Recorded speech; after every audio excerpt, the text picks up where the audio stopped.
And without further ado, welcome Canada's slopestyle and big air snowboarders. Starting with the men's team, Mark McMorris.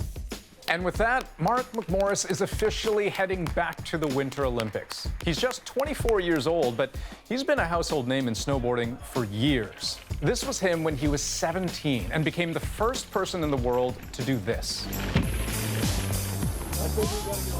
Since then, McMorris has amassed a collection of 14 X Games medals and a bronze at the Olympics in Sochi. But the path to Pyeongchang hasn't been an easy one for McMorris. The last 4 years of his life have been marred by injury after injury.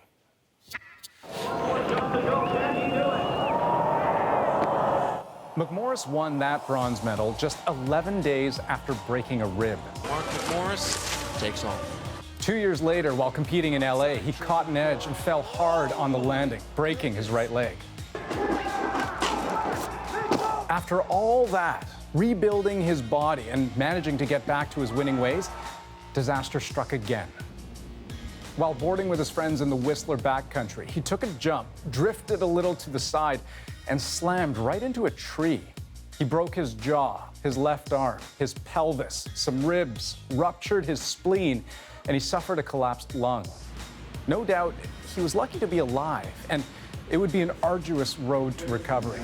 But it's a road McMorris had been down before. So, despite how grave his injuries were, he was named to Canada's Olympic team just days after the accident. The only condition, he had to get healthy in time.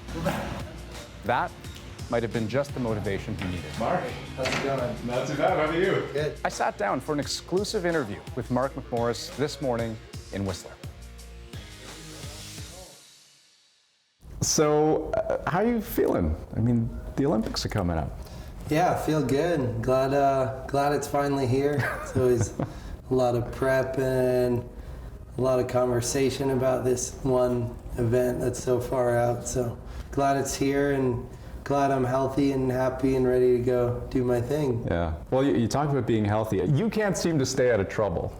Yeah, I know. I need to be in bubble wrap or something, but then I won't be able to snowboard or do my job. I guess not. But I mean, there's a side to me that wonders, I mean, how much punishment can this man take?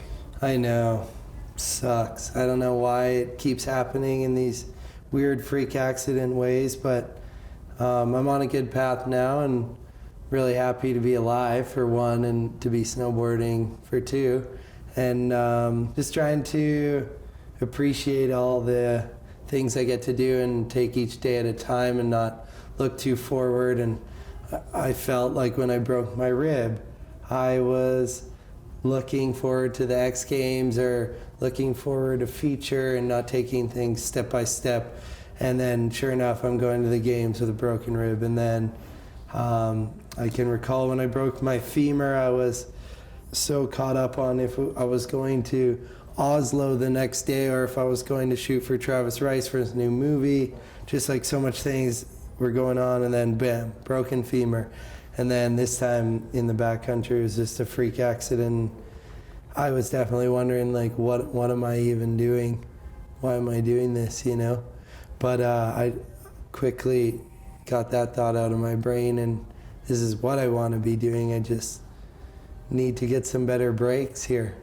But I keep being ready at the right times, you know? I'm like healthy all season, do great in all these competitions, and then pretty much die and then come back and start competing again. And it's just like, it's really insane what's been going on. But explain that for me. How are you able to do that, to bounce back so quickly? Because, I mean, obviously you have to have a great team around you, right? But you, not everyone could do that. I mean, you've got to draw on some kind of inner strength there. Totally. I think I have great inner strength, and I'm really competitive as a person, and I definitely have to give a huge thanks to my team because they're the ones that physically rebuild me.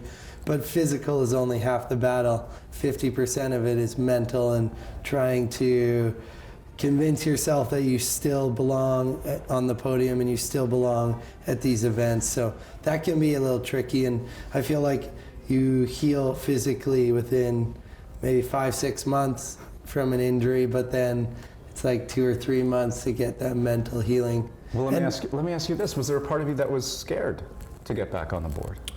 Yeah, I don't think I was necessarily scared to get back on a board, but definitely I've been scared of doing some of the triple corks and 1620s and some of those super high risk tricks. But every time I try them, they seem to work out. I just don't necessarily do them all the time. It's not, I'm trying to pick and choose my battles. And when I do a really, really hard trick, I want to be so mentally prepared and focused and use every ounce of energy I have to do it right. And I feel like I've become a little bit more wiser with my training over these last 2 injuries. Do you get nervous still? Do you just still get scared? Hell yeah, man. So nervous. It's crazy. Hate the feeling before you drop in. As soon as you drop in, you're like, oh, I can feel my legs again. It's just snowboarding, but it's really nerve-wracking prior to it. It's butterflies in your stomach. Can I just say, you seem so laid back, so chill about everything. What freaks you out? Nobody likes not chill people. No, we love it. But what does anything freak you out? Things that freak me out. Being back in the position I was in March, when I was pretty much dead, like laying there in the backcountry. Helicopter tried to get into me 3 times. And then on the 3rd time they got in because it was cloudy, and I had a ruptured spleen. I'd just die if it took too long, So it's just things like that. Yeah, if you don't do that good at this contest, you're still not like dead, You can still go snowboarding the next day. I just want to appreciate what I do for a living, when before it was had to be on this upward, I need to keep getting bigger and bigger and better. And I think now I'm just trying to let it naturally happen, and it seems to still be happening with way less stress, and I'm liking it. So tell me, what would success look like for you in Pyeongchang? Success for me in snowboarding is riding to the best of my ability and doing the run I came there to do. That's ultimate success. Icing on the cake is winning medals. That's awesome. I definitely want to walk away with 2 medals. That would be the best case scenario. If they were gold, it would be double best case scenario. But it's a judged sport, Sometimes they're down with you, sometimes they're not. Most of the time they're down with me when I ride to the best of my ability. So that's my goal. Go there, ride to the best of my ability in both events, come home with 2 medals, and smile really big. That'd be the goal.